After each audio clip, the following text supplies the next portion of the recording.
Welcome to the Adaptive Edge podcast. I am Greg Murray, the founder of Adaptive Edge Coaching and developmental psychologist. And so with the Adaptive Edge podcast, we bring you the latest research in neuroscience and psychology and discuss how it applies to everyday life. Today, we'll be discussing the latest research on emotions and motivation in learning, as well as emotions and culture, talking about research from affective neuroscience and social psychology, developmental psychology in the education system. And so I've got the perfect person here to talk about that with today, Evgeniya Efremova. We met at Harvard where she was studying mind, brain, and education.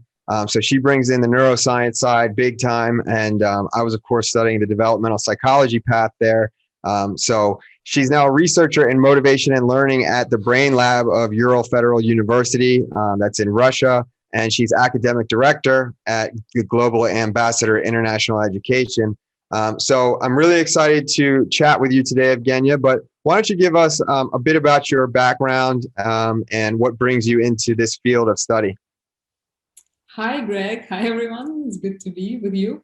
So I was born and raised in Russia in a very small town. And then at the age of 15, I unexpectedly went to the US and I spent 2 years of high school in Portland, Oregon. And then I got accepted to Mount Holyoke College. So I spent 4 years at Mount Holyoke. It's a very diverse institution that attracts students from all over the world. During that time, I had an opportunity to travel to China a couple of times. I did study abroad and internships. I also had a chance to work in South Korea, in Seoul. And, after my Mount Holyoke experience, I decided to go back to China to study economics and the Chinese language. And at that time, I decided that actually I was driven to go back to Russia and use my international experience to provide others with similar opportunities. So my partner and I, we traveled back to Yekaterinburg. That's the city where I am now. We have established Global Ambassador, and that's what we do. We send students abroad. And I think it was about 10 years after I graduated from my first program that I decided that I need to get additional degree in that kind of lays at the intersection of neuroscience and education, because I was observing certain challenges among my students, specifically in mastering academic English. And I really wanted to understand what's going on in the brain and why academic English is so difficult for many international students. And that's how I ended up at Harvard and onset my research on motivation and learning. And that's what I'm doing now. Good. That's great. So you got that nice real world experience before going back for the theory. And I think that's always great when you can get inspired from, like you said, working with the students that you were working with, wanting to know how to help them more. Wanting to know what's going on in the mind and the brain, with your case specifically with language. So I appreciate you bringing that up. I forgot you're the expert in language too. I remember watching your presentations at Harvard and editing it as well. And editing sometimes. I really enjoyed those. But yes.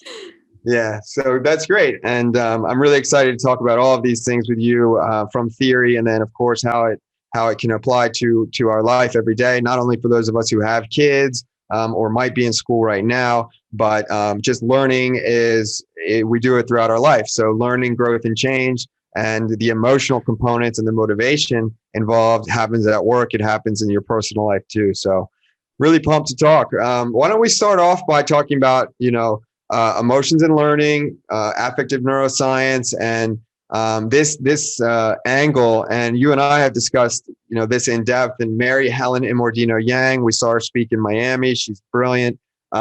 She says it's literally neurobiologically impossible to think about things deeply or remember something about which you've had no emotion.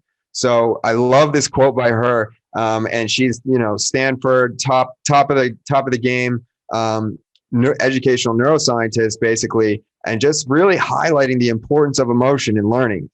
She's talking about memory and deep thinking, and we know as well how important it is for motivation. So let's talk a bit about that. How does this show up for your work, and Why are emotions so important in learning? Yes, that's a very important question, and I see how that works in my work at Global Ambassador specifically, because we have a range of students here, and most of them want to learn English, but they want to do this for very different reasons. So there are some who just want to learn for their own sake, and that's this very vague goal, which is unclear how they're going to apply it. And then we have another side. We have students who have a deep motivation or even calling to develop in a certain professional field, or to improve certain problems, and for these reasons they want to go abroad, get additional education. And usually these kind of students, they they are much more motivated to learn, even if they may not be they may not have the same lower level of English, but with that, they are able to master complex things much faster. So that emotional component that drives them helps them be better learners. And that's very evident among most of our students. Right. And we can look at it from a lot of different ways, but for my background, I'm thinking immediately, well, is this identity development? Is it when the person is invested because they know what they want to do with the information there? In my experience too, is either they can incorporate this into their professional identity, their role identity of how they're going to impact the world, right? Or they empathize with the content in some personal way, whether they connect to it with their values or their background experiences in their family. It's just that empathy that's so key. So I have also noticed this not just among students, but among my colleagues. For example, when my colleagues really have this deep connection to the field, and they understand that their actions, teaching or consulting, have an impact on someone's life, they are much more invested in that person, and it's easier for them to cope with challenges. They are more optimistic in general, and so there are so many positive side effects just because they attach meaning to their actions. Yes. So I think that's exactly also how emotions influence your motivation. And actually, it was Mary Helen's research as well, where they have identified that when people those people who succeed and they feel purpose, there is purpose behind their brain areas. The brain areas that are activated are the same as those survival mechanisms. And so it's just, they argue that basically the brain repurposes to serve your needs and to give you energy and life when you have the purpose. And those students and those people who just did work for the sake of work, those brain areas were not activated. And so this is very interesting finding, I think. I agree. And it's like the lights turn on as well. The kids come alive, or the student or the learner, whoever it is. Maybe it's an adult person you're coaching. Once they process these things and they make meaning out of the world, they begin to self-author and really know what they want to give back. I really like this concept of the example that you gave, that was about how having a purpose to apply this and give back to somebody or impact someone else's life. I think this pro-social element and how it energizes you, literally lights up your brain, is what you're saying. So think about how we're wired to connect. It's really, really, really deep. And I love that. Yeah, because through others' achievements, you find the meaning to your own behavior, and that means purpose, life purpose. So that's great. Yeah, this is what we should strive for at schools, I think. I agree. So getting them invested is one way of, emotionally invested, identifying with the content or their future. But emotion also, in a micro sociological aspect, matters in the sense of, students have emotional home bases, right? Yes. And we've got the zone of proximal development. This is Vygotsky, and this all goes together. So it's something that teachers, parents, anybody who's developing others, coaches, but really everybody helps other people. So everybody can use this information. So Talk a little bit about that, the emotional home base and zone of proximal development, and how that shows up. Oh, this is also very, very good. So I'm very excited to talk about it. So every person, I love it. based on, yes, the combination of genes and their environment, basically have created a certain state of mind when you feel yourself, right? We can probably identify what is that state when we feel ourselves, right? And then whenever there is an external stimuli, it's like it's a stress factor. It could be a positive stress, a negative stress.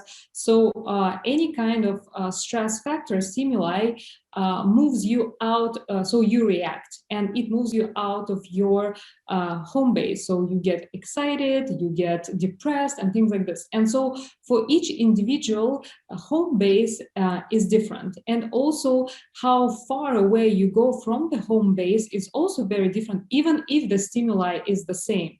And also how quickly you get back to your home base is also very different. So let's now imagine a class full of 30 students, a very typical, for example, state school in Russia. And you have all these 30 students who have completely different home bases, variability, and attractor strength, how quickly they get back. And then they are exposed to a certain task, Some of them get really stressed out. They go far away from their home base, and it may take them a long time to get back. What does it mean?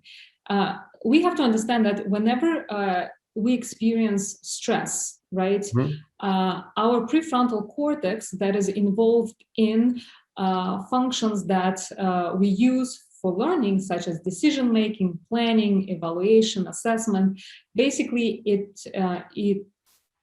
it turns off, and as a result, students can't really think. And so many teachers do not realize it, and so we expect that if we expose students to stress, they should equally well perform on the test, but that's not how it works. And so it's this idea suggests that it's very important to understand the individual needs of the students and to actually offer more options for them to be able to choose an option that reflects how they learn best, and then slowly train to the benchmark that we are looking at. Yeah. So the zone of proximal development, because I think it's very important to get it across. So for a student to be motivated to learn, there are several conditions that have to be satisfied. We have already discussed that a student should be able to see the meaning and own that meaning. Right. That's reason number one. The second one, the student should be competent to do it, right? So the difficulty of the task should be what do I say? the difficulty level of the task should match his current abilities, because if it doesn't, a student gets stressed out, and then we know that stress leads to basically ineffective learning. Also, a student should be able to exercise autonomy. So that's the self-determination theory, the points that belong to that theory. Autonomy, that a student can choose the goal. He is able to choose how he wants to write the test, for example. There should be options, right? Yes. And also he should feel related, not only to what a person is learning, but also feel supported by the teachers, feel a part of the class. Because if there are tensions among with the teacher or with the class, that creates again unstable emotional extra stress factor that would deter that person from the home base, and as a result, a person will not learn.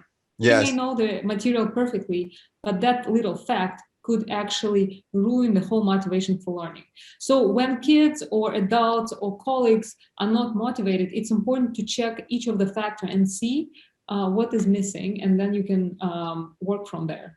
Yes, I love that. I love self-determination theory, actually. And I was researching this last year. I wrote a blog on the relationship between that and identity. And I just want to mention that. So you're talking about autonomy, competence, and relatedness. And these are what Evgeniya is saying, is that these are the requirements for growth in an educational setting. And if we link that to identity, so identity theory is coming from social psychology. And if you look at it from a developmental lens, then you can think about this and put them together: self-determination theory and identity theory. So identity is, we've got four types of identities, right? Personal identity, role identity, group identity, and then social identity, which is what I think a lot of times people are thinking of when they hear the word identity. So autonomy, right? Correct me if I'm wrong, but this is how a person differs from other people, right? They have choices to make. They have some freedom. They're saying, this is how I'm going to distinguish myself from others. And this is personal identity. And this is literally some of the same criteria for establishing personal identities. Think about, how are you different? There is the element of what part of you do you carry over between your groups and your roles, and what maintains consistency. But essentially, it's what are you different? And so autonomy and personal identity. And then you think about competence. Well, this is role identity 100%. Are you a good student? Are you a good teacher? Are you competent at the role, that you're fulfilling in the society? And then with relatedness, we've got the other two: group identity and social. So group identity, yes. What you're a part of, the family you're part of, if you're a woman, right, you're now part of this group socially. And so really, really cool how they're compatible, right? I love that. Yes, very much so. This is the motivational theory, or actually, even the SMART goal setting. If you think about it, it's very much related to the self-determination theory, and it is attached to every single pillar of that theory. So it works anywhere when it comes to motivation. I love it. Just to wrap up here on emotions and learning, I want to talk about a phenomenon that is affecting a lot of people out there, which is math anxiety. And where is this coming from? And is this culturally created? And how to overcome this type of thing? Yes, so I think that at least, again, putting things in perspective, and when I was in the United States, one thing that I've noticed is that there is this whole culture of math anxiety, and people talk about it all the time. And I was always thinking, why is there so much math anxiety? Because I don't feel that in Russia, for example, it's the same thing. And so math is just the same subject as any other subject at school, and you can learn it. And so there is a growth mindset. So if you just go ahead and learn it, you are able to master it. And I think that in the United States, the fact that parents think that math is, maybe they think about it from their childhood experience. So their childhood experience creates a certain lens through which they process their children's experience. So they think that if it was difficult for them, it would be very difficult for their children. And so they speak it out loud. And so they create certain assumptions that children are then looking forward to justify. So every time they experience a challenge, they say, oh yeah, math is difficult. So then they create sort of the snowball effect of math anxiety. And then it becomes very difficult to kind of work with this. So I think that maybe we can actually use the theory of constructed emotions, where a certain concept has been brought up and has created a certain reaction to the stimuli, which is math. So I think that it's very much cultural, and I don't see math any different from any other subject. And so it's really the ideas that people carry about math that have created this. So I would say that it's aligned then with Lisa Feldman Barrett's theory of constructive emotion, because it's concepts. She's saying emotions are concepts. So now we've got a new one that's math anxiety. I've done some posts on the different words for emotion in different languages, and math anxiety is one now, right? It's a new concept. And so, yeah, just for the listeners, like, the theory of constructed emotion is Lisa Feldman Barrett. I think I've got her book right here, How Emotions Are Made, and Jenya's got the book as well. But yes. Yes. Let's show it. Love this book. And, this is not pop science, right? This is not self-help. she's a neuroscientist at where is she? She's in Boston. I think Yes, Northeastern. Boston University. Really big time. And she's caused quite a stir within the affective neuroscience community, because the basic presumption of this theory is that emotions are not natural kinds. There is no such thing as fear universally, sadness, joy, anger, even these basic emotions that was a long time thought that everybody feels and processes the same way and expresses in the same way. She's done a lot of research that says otherwise. And so it's really now coming down in neuroscience to, okay, what are we talking about when we talk about an emotion? And according to her research, well, it's the concepts that are created in culture, and that our brain, because it is a prediction machine, is predicting constantly which emotion to construct in which situation to achieve social fitness, essentially, to achieve your social goals. So it's really interesting because it ties into a lot of what sociologists talk about with emotional expression, emotion rules, and just observing who carries the most of which emotion, right? With women tending to be socialized into feeling more fear and sadness, and men socialized into feeling more anger. We can see how this is completely culturally constructed. So it's really, really quite interesting. And I'm sure we'll get into some cool stuff about this in regards to Russia and the States. So tell me, what are your thoughts? What is your experience on this? Yes, I think that when I obviously Lisa Feldman's Barrett's theory of constructed emotions is new, and sometimes it's very difficult to process. And actually, just a couple of months ago, I taught a course on emotions and cognition at the university, and my student body was international. So we had students from Asia, from the Middle East, from several African countries, and the West as well, the US. So it was very interesting, and we looked at different situations, and then we watched several videos, and then we reflected back on how we felt. Actually, we used the home base diagram to reflect on how our emotions changed as we were watching a certain video. And we discovered that it was so different, and the way you perceived or assessed what we were looking at the same thing, was completely different.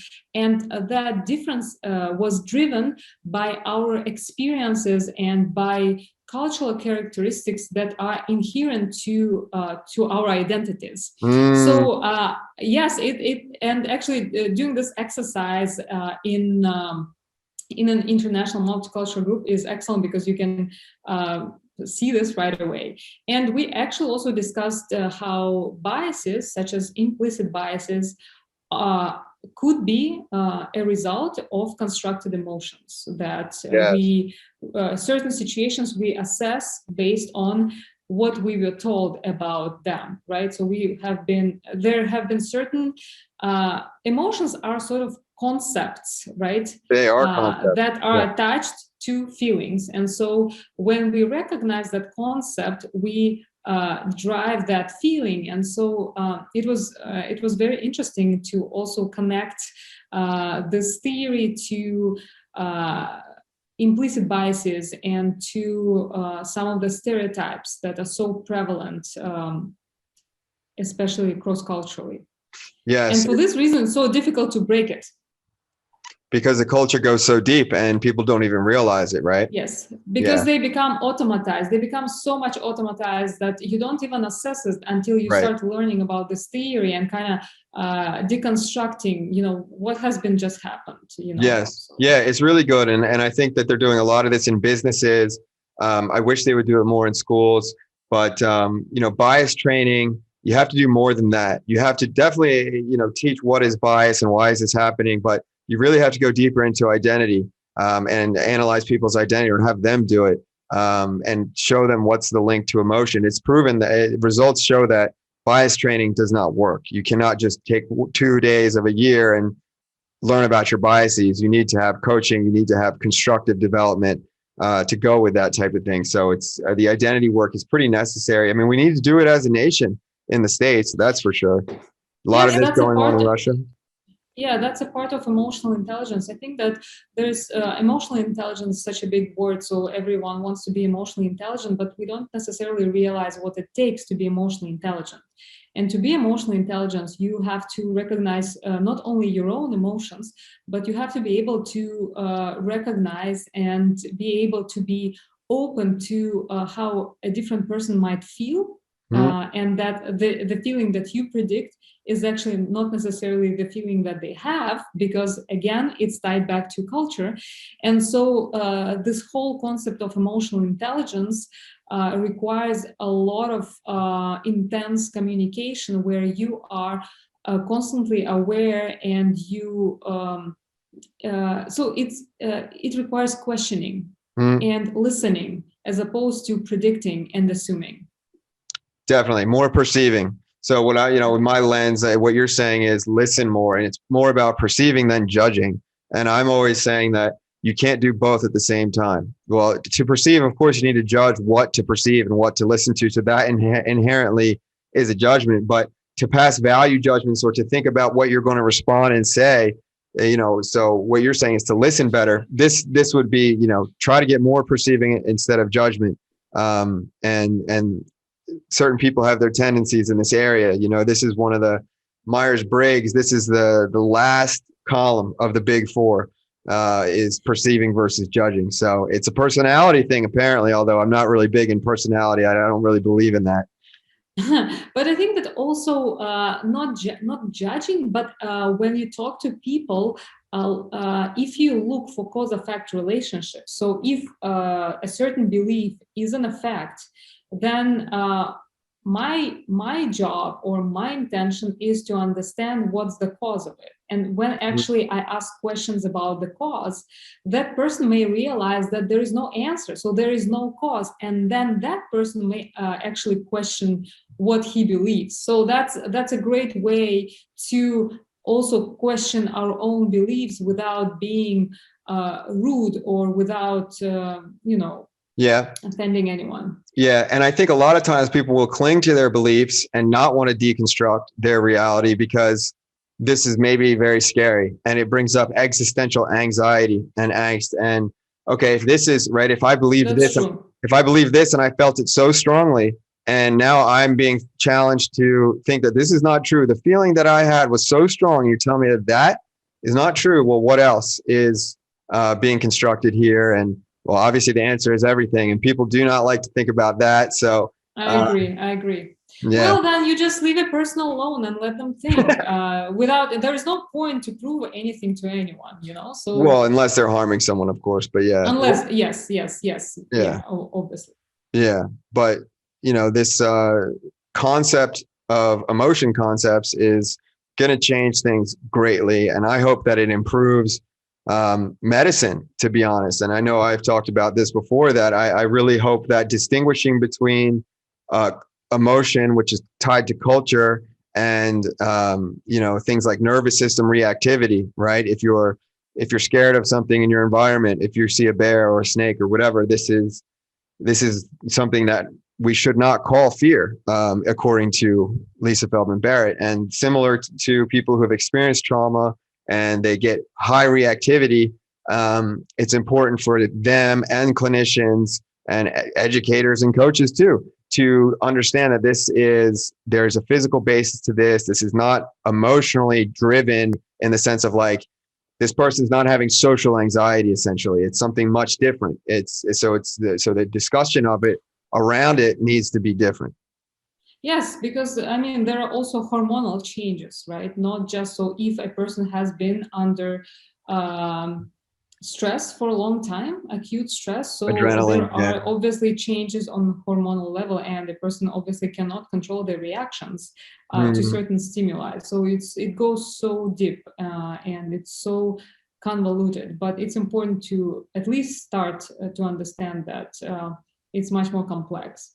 So what do you think is the next thing on the horizon for neuroscience? And if it's about emotions, learning, anything like that, like what question compels you the most right now, would you say? Actually, I wouldn't focus on neuroscience. I would focus on education, because I think that there have been quite a bit of discoveries on neuroscience, and there are a lot of evidence on how people learn, how we should behave, and how we should teach.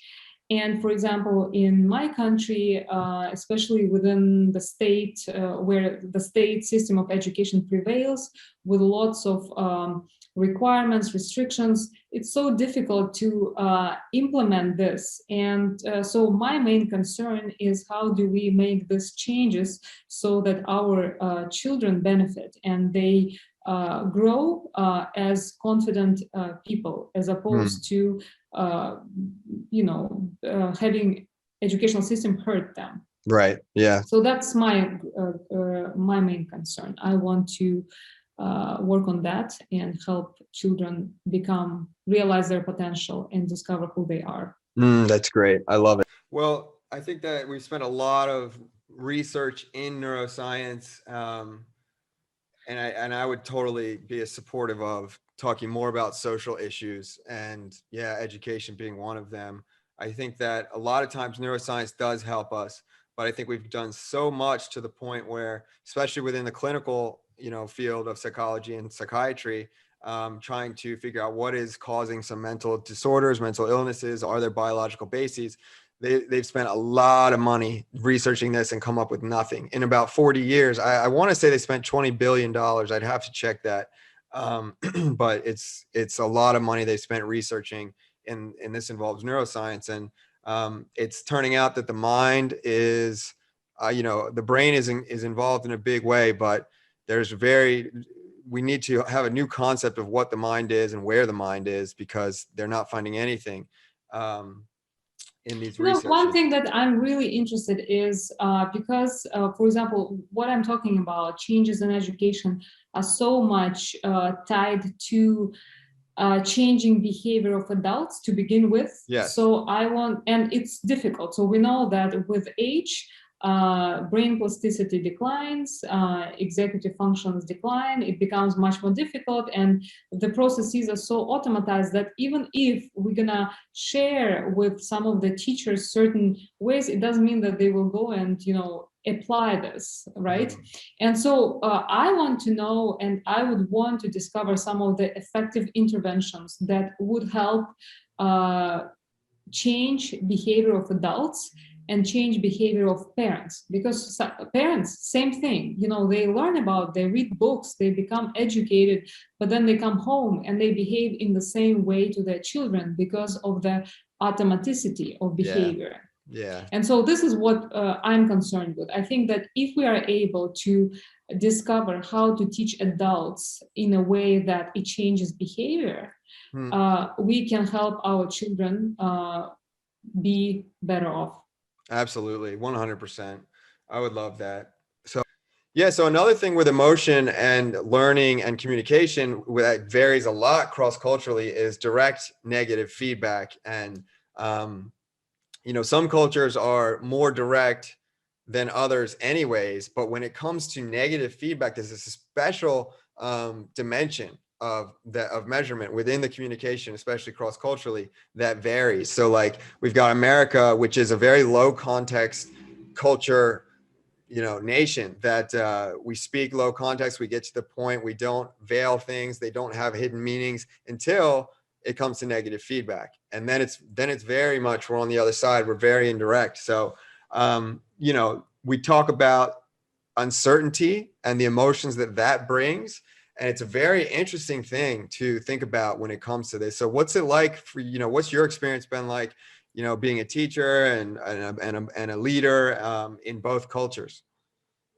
Yes, I think that in general, no one likes negative feedback, and people like to be praised, and they want to be identified their growth areas. So I think that even in Russia, which is a very direct culture, feedback culture, we try to exercise this. But I think I have two cross-cultural experiences that illustrate the difference and the tensions that this may cause. So one was during my time at Harvard, I worked at the Career Development Center, and we were doing several joint projects, and we were very pressed on time. And so just following my kind of Russian, I mean, I've been in the States for quite a while, but even then, realizing the differences, I was still sort of inclined to use my style. So I would provide, if there are certain things that I didn't like or I thought that could be improved, I stated that directly.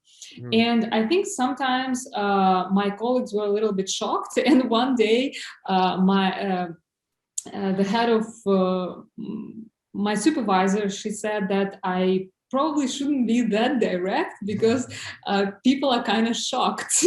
And so I'm very thankful to her, because before no one really said that, no one gave me that. Because even this is direct. Obviously. I'd have to be direct to tell you. So it's like, nobody will say that. So, yes, I appreciate that she did, because then I thought of it and I was like, yeah, that's true. I mean, no one does this but myself.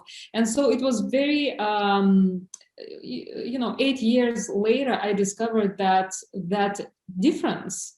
And obviously, if I learned it earlier, maybe I would have been more effective, or even the teams work more effective. I don't know.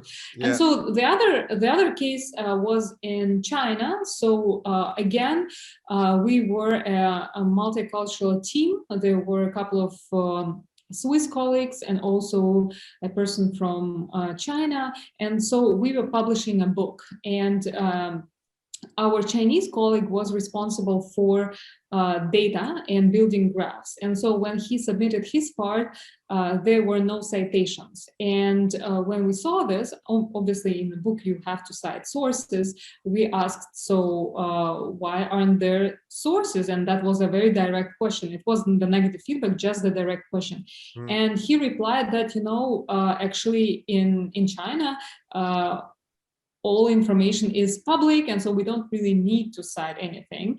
And we actually asked him to go and find the sources, and he was very offended. So we actually infringed on this concept of losing face. Yeah. When you publicly bring that mistake to the person and he is offended. And so he was very reluctant to work with us. He was very closed. So again, while striving for the group efficiency and for the results, we actually kind of neglected this aspect for the sake of the result. And it, as a result, we spend much more time getting the work done, as opposed to if probably we asked him in a different way and we were a bit more thoughtful about this. So this is just the difference of how feedback and communication could really change the dynamics of the group in a cross-cultural setting. Yes, definitely. And I'm looking at this culture map book, and one of the dimensions is disagreeing, and whether they are confrontational or they avoid it. And this is similar to direct negative feedback. So we've got Russia on the far left, that they're confrontational, and China on the far right, that they avoid it. So we've got Russia, that they're very direct with their negative feedback and very confrontational. So how do you feel about these? I used to teach one course for a very long time, and I always did the same thing every single first class. So I would give students a passage, and then I would ask them to read the passage and tell me, what is the topic of the passage? So very simple academic English question. You know what I will get in return? People say, so, 5 minutes after or 10 minutes after, they would, when I ask, so what's the topic? They would start, I actually disagree with the author. I think he is not right because, and I say, well, actually, I didn't really ask whether you agree or disagree. I asked about the topic of the passage, and it was systematic. Yeah. So people are constantly looking for, at least here in Russia, I guess, people are looking for, they're trying to construct and question what is written, as opposed to actually doing the task. So maybe it's a part of culture again. I think it would be interesting to explore. That would be I don't really have the answer, but I see the behavioral facts of that for sure. I just wonder, with technology improving and in maybe 10, 15, 20 years, you know, you got to imagine that I think cultures would become more similar with globalization, especially, you know, if cultures are willing to change some of their teaching methods. That, Mm-hmm. I mean, machines are going to be doing a lot of the heavy lifting in the future, like a lot I of the think heavy so. lifting. Yeah. Definitely. And I I've seen think, some stuff that is open AI platforms that, you know, some of the, you know, you've got a math calculator that does any calculation for you that you would need.